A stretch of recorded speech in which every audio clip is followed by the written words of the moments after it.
Olá pessoal, vamos a mais um vídeo. Espero que todos vocês estejam bem. Hoje, como eu combinei com vocês no último vídeo, eu vou começar a apresentar o acompanhamento farmacoterapêutico. Ele é também chamado de segmento farmacoterapêutico. Tá?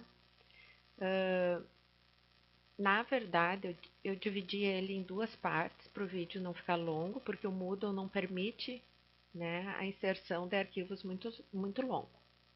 Então, nesse primeiro vídeo, eu vou apresentar uma introdução sobre o assunto e na parte 2, as fases do segmento farmacoterapêutico. Lá. Bom, como eu já falei para vocês no vídeo de serviços, o acompanhamento farmacoterapêutico é um dos serviços que nós podemos prestar, né? Dentre tantos outros, né? Esse é um dos serviços que pode ser disponibilizado tanto em farmácia, drogaria, né, consultório autônomo, tá? É um dos serviços que demandam mais estudo do farmacêutico, mais experiência, e a cada caso que vocês acompanharem, seguirem, vocês vão adquirir mais experiência, tá? Então, essa implantação do serviço, ela pode se dar no âmbito do consultório autônomo, como eu já falei, tem 2 anos que nós podemos montar um consultório independente de uma farmácia e drogaria. O consultório pode estar dentro de uma farmácia e drogaria, como vocês estão vendo, né, que está tendo uma mudança em todo o país, né, em introdução de consultórios dentro dos estabelecimentos. Pode ser no âmbito hospitalar, sendo que é um pouco mais restrito, porque geralmente o paciente não fica um tempo muito longo dentro da, dos hospitais, né, e que não dá tempo de fazer um segmento, né, que o segmento diferente de outros serviços, ele acontece em mais de um encontro com o paciente. Pode ser feito numa farmácia pública ou ainda no ambiente domiciliar, que a gente chama de home care. Tem farmacêuticos autônomos que trabalham só com home care, ou seja, ir até o domicílio do paciente, fazer administração de medicamentos, fazer reconciliação, fazer educação em saúde, fazer acompanhamento desse paciente, tá? Então, o home care é um serviço que ele está cada vez mais ganhando espaço no mercado de trabalho farmacêutico. Bom, quando tu vai montar um serviço de acompanhamento farmacêutico, ou seja, montar um consultório, montar uma farmácia e drogaria, enfim, seja o âmbito que vocês forem implantar esse serviço, vocês têm que primeiro fazer uma pesquisa de mercado, ver qual vai ser o perfil do teu paciente. Perfil socioeconômico, a escolaridade, idade, sexo, assim como o perfil epidemiológico das principais patologias que são acometidas nessa região, as doenças crônicas que os pacientes mais apresentam, né? Quantos farmacêuticos vão estar envolvidos nesse projeto? Como vai ser a instalação física que você vai ter, tá? A fonte da informação é uma das questões mais importantes quando se trabalha com acompanhamento, porque ela é a principal ferramenta nossa. Nós podemos ter uma vasta experiência em medicamentos, patologia, mas a gente não tem domínio sobre todo o conhecimento. Então a gente vai ter que buscar informações na rede, em livros, em aplicativos, né? Temos vários aplicativos, inclusive gratuitos, para pesquisa de interações medicamentosas, né? Que é um dos principais problemas que a gente encontra são interações medicamentosas. Vai ter uma aula separada só sobre interações medicamentosas. Eu sei que vocês já trabalharam em outras disciplinas, mas aqui o foco é na prática quais vão ser importantes, relevantes e como nós temos que trabalhar a interação medicamentosa. Bom, aqui é um slide que fala sobre o chá. O chá ele é aplicado não só na área farmacêutica, né, em várias áreas, porque independente da área que a gente atuar, a gente vai ter que ter o conhecimento, que é isso que vocês estão adquirindo na graduação, é o que vocês vão adquirir na pós-graduação. Para o resto da vida, nós vamos ter que estudar para adquirir conhecimento. Só que não adianta só saber, nós temos que saber fazer, tá? E uma outra aptidão muito importante, né, é a atitude. Não adianta saber fazer se a gente não quiser fazer, tá? Então, o farmacêutico dentro de uma farmácia, de uma drogaria, seja lá onde for, ele tem que ser proativo, né? Ele tem que querer fazer. Em relação a conhecimentos, né, há uma diferença entre conhecimento e habilidade. Conhecimento é tudo que vocês estão adquirindo, que vocês vão adquirir em livros, na graduação, em aulas, em curso online, curso presencial. Vocês vão adquirir o conhecimento. Só que o farmacêutico também tem que ter habilidades, que habilidades não está descrita em lugar nenhum. A habilidade em comunicação, por exemplo. Conseguir se comunicar com o paciente, falar na mesma língua que o paciente, né? Muitas vezes nós temos que adaptar o linguajar ao paciente. Algumas dificuldades que ele pode ter auditiva, né? Enfim, de comunicação mesmo. Tá? Falar numa linguagem que ele possa entender, não é um linguajar técnico que nós vamos falar com o paciente. A habilidade em monitoramento do paciente tem que também ser adquirido com o passar do tempo. Cada vez que vocês atenderem um paciente, mais vocês vão ter essas habilidades de monitorar. As fichas de segmento farmacoterapêutico é um dos exemplos, que a gente vai precisar fazer um monitoramento e ali a gente vai colocar tudo, mas uma ficha não é um padrão que vocês têm, que vocês vão ter. A ficha tem que ser montada por vocês. Né? A avaliação física, a habilidade em avaliação física também vai ser desenvolvida. Talvez no primeiro nós vamos ter receio de alguns procedimentos, depois a gente vai pegando prática, né?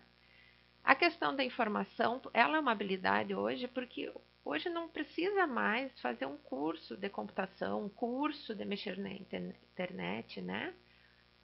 É uma habilidade que a gente desenvolve, ela hoje é muito mais fácil. Tá? Muitas vezes até autoexplicativa. Tem vários softwares que a gente tem que vocês vão poder manusear facilmente, vão desenvolver essa habilidade. E a habilidade em planejamento também tem que ser desenvolvida com o passar do tempo. Bom, um dos principais objetivos no segmento farmacoterapêutico é avaliar os problemas relacionados ao medicamento. Lembre que nós somos o profissional do medicamento, não do diagnóstico. Nós trabalhamos com a terapia medicamentosa prescrita para o usuário, né? Então, nós vamos procurar por um problema de saúde relacionado ou suspeito de estar relacionado à terapia farmacológica do paciente. Esse problema, o PRM, ele pode interferir no resultado, né, da terapia, ou mesmo na qualidade de vida do usuário. A gente tem um caso típico, né, que vocês sabem que o captopril, por exemplo, ele causa tosse seca, né, e que isso vai gerar um incômodo ao usuário, tá? Bom, o PRM é dito real quando ele já foi manifestado, tá? E potencial quando ele tem grande possibilidade de ocorrer, mas nem sempre vai ocorrer. Vários exemplos disso são as interações medicamentosas. Se vocês lerem na literatura, ou mesmo até na bula de determinados fármacos, tem uma sequência enorme de interações, que ela pode acontecer ou não. Né? Então, uma interação é um PRM, e ele pode ser potencial de acontecer e nunca acontecer no paciente. Tá? Então, as causas do PRM, elas são as mais diversas possíveis, tá? Pode estar relacionado ao próprio sistema de saúde que ele tem acesso, que é um sistema precário. Pode estar relacionado ao usuário, principalmente por falta de adesão, por desconhecer ou ignorar o problema que pode causar se ele não usar o medicamento. A sua condição social também pode estar relacionada aos profissionais de saúde. Exemplos são quando ele se trata com mais de um profissional de saúde, um não tem conhecimento da prescrição que o outro realizou, né? E acabar acontecendo um PRM, duplicidade de medicamentos prescritos não é difícil de ser encontrado, tá? E ao próprio medicamento, que isso aqui vocês sabem, né? Os problemas relacionados aos medicamentos, principalmente interações e reações adversas. Hoje, do total de internações, se sabe que em torno de 10% são causadas por reações adversas. E 28% das intoxicações, dados aqui do Cinetox, são causadas por medicamentos. Então, a relevância desse serviço é inegável. Bom, vamos falar agora do método que é o mais usado no mundo inteiro, que é o mais conhecido, que se chama método Dader, na Espanha, que é uma professora, né, a Dader, da Espanha, tá? Que ela trabalha há mais de 20 anos em segmento farmacoterapêutico, né? Que ela foi uma das que ajudou a promover o primeiro consenso de Granada, que nessa data foi um marco para o segmento farmacoterapêutico, né? Que colocou como missão do farmacêutico identificar, resolver e prevenir os PRMs. Tá? Nesse momento, foi classificado em 6 tipos de PRM. Então, em relação à necessidade, ele não usa um medicamento que ele precisaria usar. O do tipo 2, ele usa um medicamento que ele, na verdade, não precisaria, podia tirar esse medicamento da terapia dele. O tipo 3 usa um medicamento que não está sendo eficaz, ele não está respondendo, não está tendo efeito farmacológico. Ainda tem as questões de subdose e sobredose, que a subdose é usar uma dose inferior, então não está tendo eficácia também para o problema dele. E uma dose superior, que ele pode trazer um problema aí de intoxicação, tá? E o último, ele usa um medicamento que provoca uma reação adversa, tá? Já no segundo consenso de Granada, que foi 3 anos depois, eles separaram também da mesma forma em 6 PRMs, né? Classificando o 1 e o 2 como problema de necessidade, né? Então, ele não recebe o medicamento que ele precisa e o segundo, ele recebe um que não precisa, tá? Foi um evento, eu estou, obviamente, aqui simplificando, né, para o nosso assunto, que foram discutidos nesse evento muitos outros assuntos relacionados a esse tema, tá? Mas dentro do contexto que eu estou falando para vocês, introduzindo, né, resumidamente, são esses temas que eu estou apresentando na tela, tá? Então, já o 13 e 4, eles classificaram como problema de efetividade, tá? Não está sendo efetivo. Ou o próprio medicamento foi escolhido errado para terapia, ele não é eficaz para aquele problema de saúde. E aqui a subdose, que a gente falou antes, né? Então, a subdose vai causar uma inefetividade quantitativa, né? Já os 5 e 6 vão gerar problemas de segurança. Se ele está recebendo uma sobredose, ele pode gerar uma intoxicação. Desculpa. E se ele o medicamento está causando uma reação adversa, também é um problema de segurança. Como que nós vamos selecionar os pacientes para nós trabalharmos? Não vai ser todo paciente que chegar na nossa farmácia, drogaria, consultório, que nós vamos propor de fazer um segmento, né? A proposta de um segmento é aqueles pacientes que apresentam sinais e sintomas de PRM, né? Por exemplo, abstinência de benzodiazepínicos causa tremor. Aqueles pacientes usuários de medicamentos de baixo índice terapêutico, da janela terapêutica muito estreita, eles são pacientes que deveriam ser monitorados, né, continuamente.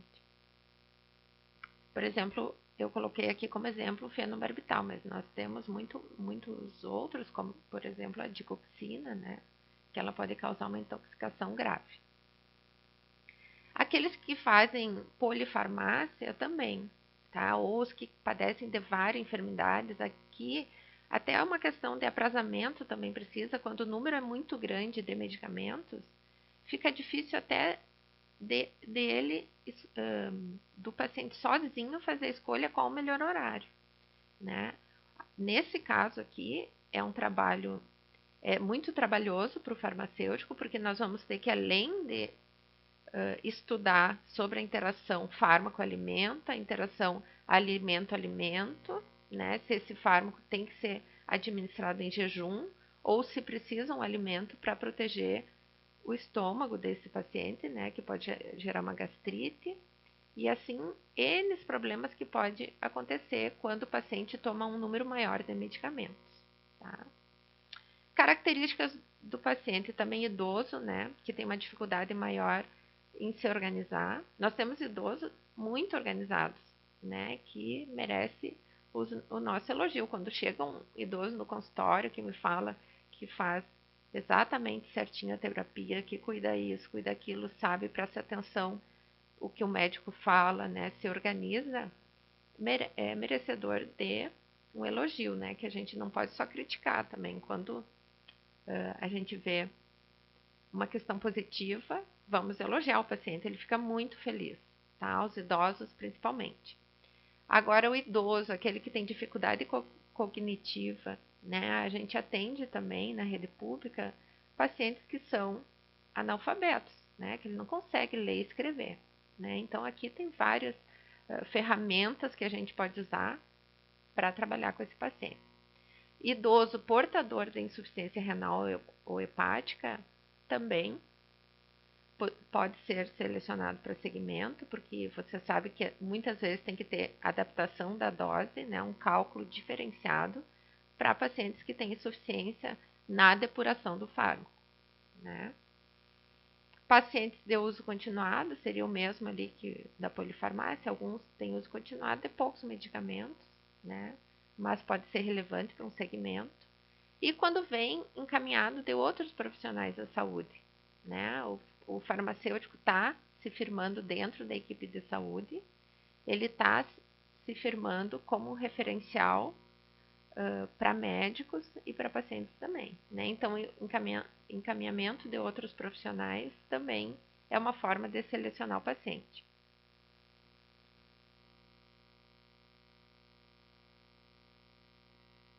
Tá? Então,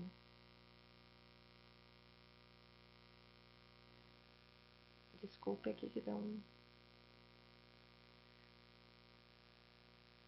Aqui um exemplo de situações em que pode acontecer a seleção do paciente, medir um parâmetro fisiológico, né, na farmácia e dar alguma alteração, né? Pode estar vendo ali que não está acontecendo uma adesão do paciente, né? Um parâmetro bioquímico, uma queixa durante a dispensação do medicamento, né? A consulta dele ali sobre algum problema de saúde ou sobre algum medicamento, né? São formas que a gente pode perceber que esse paciente está precisando de um acompanhamento. Então, o que é acompanhar?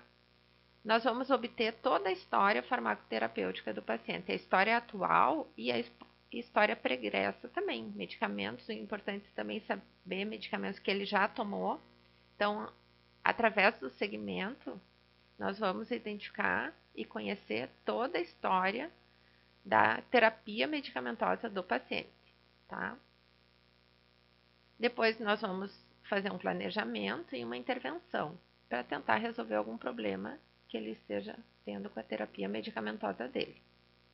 Então, é um ciclo que mais ou menos eu vou colocar aqui para vocês para introduzir o assunto, mas no próximo vídeo nós vamos ver todas as fases.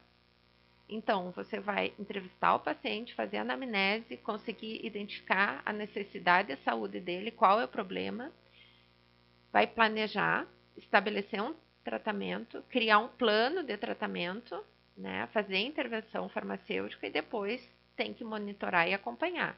Não é só nessa única entrevista, então é uma sequência de entrevistas, né, até que ele receba a alta farmacêutica, tá? Então, eu vou apresentar para vocês aqui, ó, alguns métodos que tem na literatura. Então, o método Dader, que é o mais utilizado, ele é um método extenso, tá? Mas ele é muito completo. Tem o TOM, tem o método Minnesota, farmacoterapia workup, tá? Mas, na verdade, todos eles são baseados no método SWAP, tá? Com alguma modificação. O que é o método SWAP? Também é usado na área da administração, né, para te avaliar um problema, para te chegar a uma maneira de resolver o problema. Tá? Então, primeiro, tu vai avaliar as questões subjetivas em relação ao problema, depois objetivas, fazer uma avaliação, que é a nossa fase de estudo, e depois um planejamento do que vai ser feito. Tá? Eu vou agora passar para vocês adaptando a nossa realidade farmacêutica, como que seria o método SWAP, tá? Lembrando sempre que é ideal que o farmacêutico tenha a sua própria ferramenta de segmento farmacoterapêutico, tá? Produza a sua própria ferramenta, tem exemplos na literatura sobre fichas de atendimento farmacêutico, mas a gente tem que desenvolver a nossa própria, tá?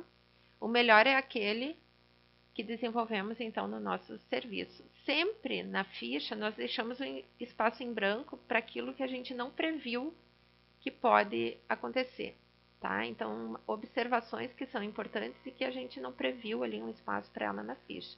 Então, ao final tem sempre um espaço sobre observações.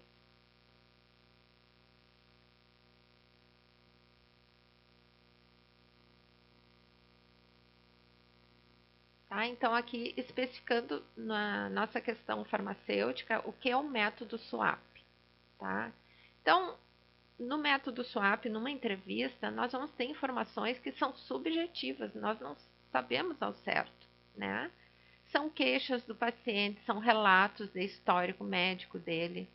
Se tu tem acesso ao prontuário, se é um histórico médico que tu teve acesso, daí ele é uma informação objetiva, mas se foi relatado pelo paciente, é subjetivo, tá? Relatos de uso anterior de medicamentos, se ele relatou e te falou, é subjetivo, tá? Agora, se tu leu uma prescrição antiga dele, se tu leu o documento, é uma informação objetiva. Então, objetivo é tudo que a gente consegue registro, né? Por exemplo, um diagnóstico anterior, receituários que a gente tiver acesso, prontuários, exames laboratoriais, exames físicos, quando tu medir um sinal vital e ele tiver alterado, isso é uma informação objetiva, tá? Aferiu a temperatura, a pressão arterial. Então, um Rzinho aqui, né, prof? Então, os batimentos cardíacos e medicamentos usados anteriormente, se você teve acesso àquele receituário antigo, tá? Alergias, reações adversas a medicamentos, tá? Bom, depois, lembrem do SWAP, o S, o O, o A. O A é avaliar o problema, é nossa fase de estudo. Tudo que tu obteve de informação do paciente, fazer um estudo sobre ele, tá? Verificar se essa terapia medicamentosa está sendo realizada de forma correta.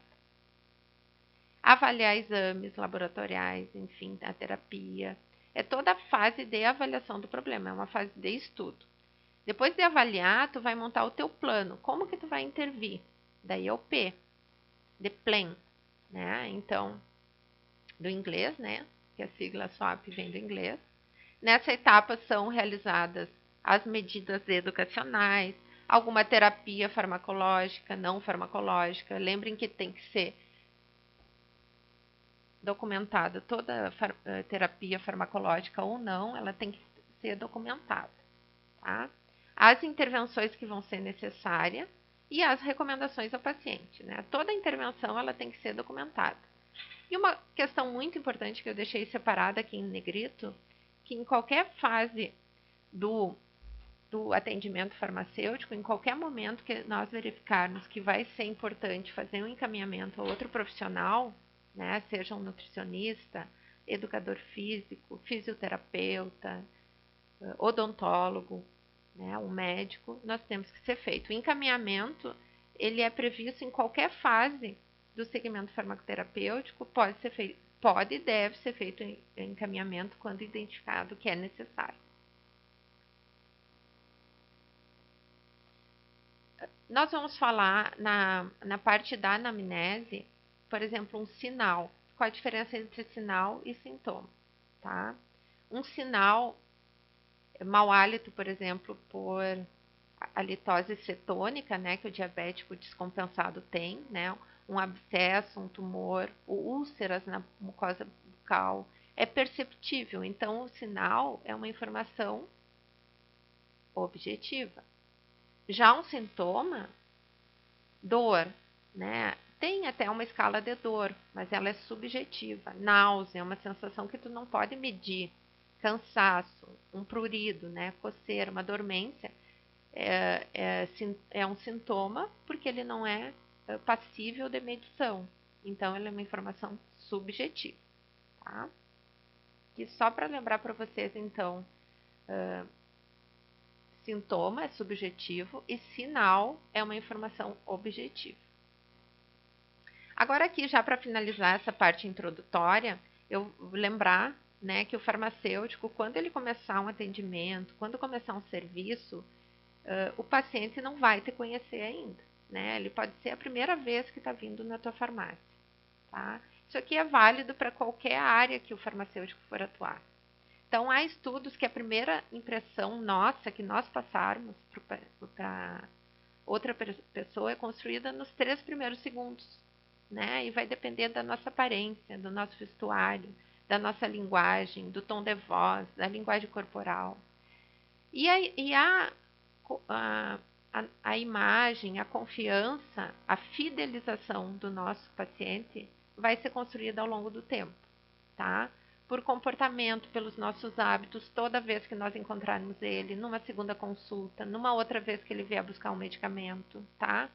Então, nós temos que favorecer hábitos e comportamentos que criem confiança e credibilidade no nosso trabalho, tá? E a imagem propriamente dita, ela é construída ao longo dos anos, tá? Vai depender de fatores como a transmissão de conhecimento, que tu tenha conhecimento sobre o assunto, né? A tua motivação, teu posicionamento, teu comprometimento com ele. Então, tu fez o encaminhamento para escrever alguma coisa, ligar de volta, fazer o retorno. Tudo isso faz com que a gente passe uma imagem de credibilidade para o paciente. E lembrem sempre que a imagem que nós passarmos, ela vai influenciar na imagem do estabelecimento que a gente trabalha, inclusive, se for autônomo, do nosso consultório, tá? Então, isso aqui é só um lembretezinho. Agora, para finalizar, isso aqui nós já vimos em deonto, eu deixei aqui para vocês um rol de legislações do Conselho Federal de Farmácia que tem relação com a nossa atuação clínica, tá? Então, deixei aqui por escrito, né? Lembrem que daquela resolução sobre o arquivamento de documentos em relação à prática, né? Que nós temos que arquivar os documentos por 5 anos, que pode ser feito em meio eletrônico ou meio físico. Temos que fazer backup e cópia de segurança. O acesso tem que ser com senha restrita e a gente tem que ter um termo de confidencialidade dos dados. Tá? Isso aqui é só para relembrar. Eu tenho algumas referências que eu queria passar para vocês. Eu gosto muito desses 2 livros aqui, tá? Medicamentos na prática da farmácia clínica, que ele tem, nesse livro ele traz interações com alimentos, ele traz os capítulos iniciais mais teóricos, né? Generalistas, e depois ele traz medicamento por medicamento. E o medicamento da prática clínica, que seria a prática clínica aqui do médico, mas só que para nós ele é bem importante também. Tá? Esses 2 livros eu indico vocês terem, né, para quem for trabalhar na parte clínica, ou mesmo em farmácia, drogaria, não atenda em consultório, esse livro aqui é importante. Em relação à semiologia, que é uma ferramenta, né, é uma ciência em relação ao estudo dos sinais, sintomas, é quando a gente faz a anamnese, o exame físico, nós não temos ainda livros de semiologia farmacêutica, tá? Eu comprei esse do Porto para eu conseguir trabalhar, é um livro um pouco caro, na época eu paguei uns R$ 700, então é um pouco difícil. É mais cara a aquisição desse livro, né? O que eu fiz?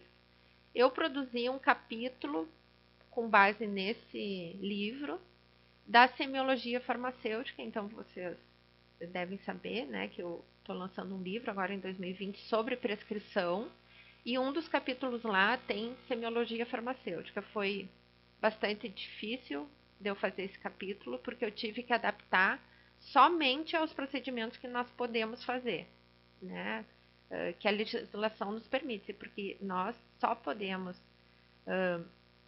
fazer uma anamnese ou para prescrever medicamentos isentos de prescrição para afecções menores, problemas de saúde autolimitados, ou para verificar algum problema relacionado ao medicamento, porque a nossa semiologia não pode ser para diagnóstico, tá?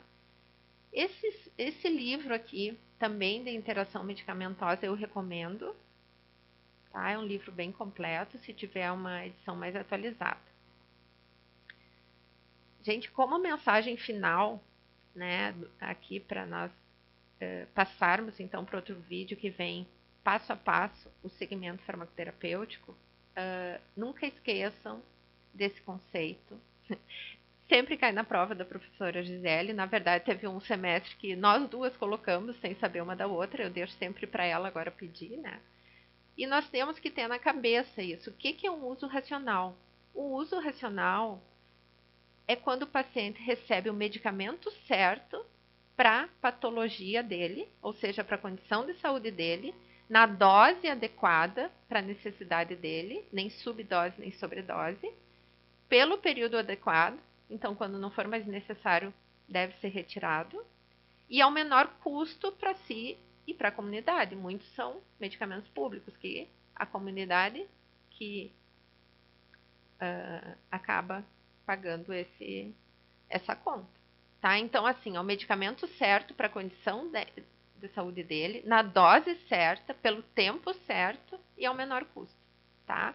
Não esqueçam isso, porque essa é a base do segmento farmacoterapêutico. É isso que a gente tem que avaliar se está acontecendo, tá? O Dia Nacional do Uso Racional de Medicamentos é o dia 5 de maio, tem campanha sempre no Brasil inteiro, tá? Vamos finalizar esse vídeo e passar então para a parte prática do segmento farmacoterapêutico. As fases do segmento, nós vamos ver agora as 9 fases do segmento.